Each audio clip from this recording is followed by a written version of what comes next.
এবং বিএনপি চেয়ারপারসনের সম্মানিত উপদেষ্টা, আমার জানা মতে অত্যন্ত প্রচার বিমুখ একজন মানুষ জনাব ফরহাদ হালিম ডোনার ভাই, উপস্থিত কানাডা বিএনপির সিনিয়র ভাইস প্রেসিডেন্ট, সাধারণ সম্পাদক সহ আমার প্রিয় সহকর্মী বৃন্দ, আসসালামু আলাইকুম।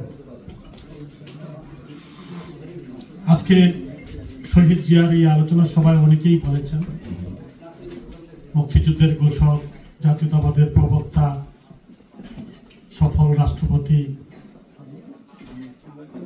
আমি একটা ছোট্ট জিনিস, ছোট্ট একটা শব্দ অ্যাড করতে চাই। শহীদ রাষ্ট্রপতি জিয়াউর রহমান ছিলেন বিদ্রোহী। আমার জানা মতে দক্ষিণ এশিয়ার মধ্যে দুইজন বিদ্রোহী ছিলেন, এর মধ্যে একজন আমাদের নেতা শহীদ রাষ্ট্রপতি জিয়াউর রহমান। তিনি ব্যারাক থেকে জীবনের ঝুঁকি নিয়ে, পাকিস্তান সেনাবাহিনীতে কর্মরত অবস্থায় তিনি জীবনের ঝুঁকি নিয়ে প্রথম বিদ্রোহ করেছিলেন আমাদের নেতা শহীদ রাষ্ট্রপতি জিয়াউর রহমান।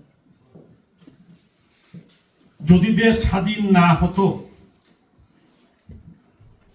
যদি আমরা বিজয় দিবস উদযাপন করতে না পারতাম, তাহলে শেখ মুজিব লন্ডন থেকে কি করতেন?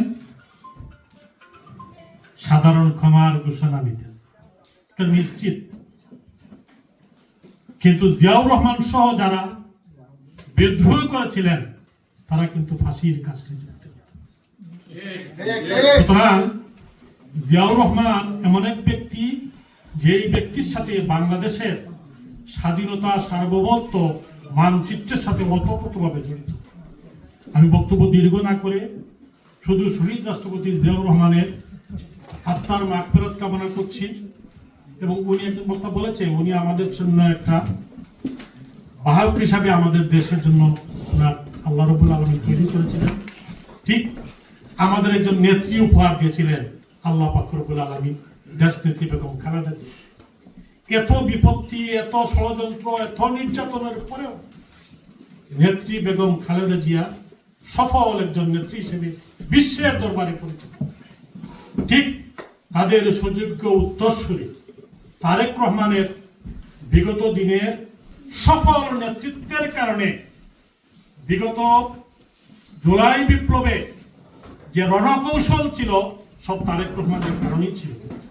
তারেক রহমানের কারণে জুলাই বিপ্লব সফল হয়েছে। ছাত্র জনতার যৌথ আন্দোলন ছিল, কিন্তু এর পিছনের ছিলেন আমাদের তারেক রহমান। সুতরাং আমি সবাইকে, আজকে এই অনুষ্ঠানে এসেছেন, প্রধানমন্ত্রীর সুন্দর বক্তব্য শুনবো। আজকের এই অনুষ্ঠান আয়োজন করতে গিয়ে আমাদের মধ্যে অনেক ত্রুটি বিচ্যুতি হয়েছে।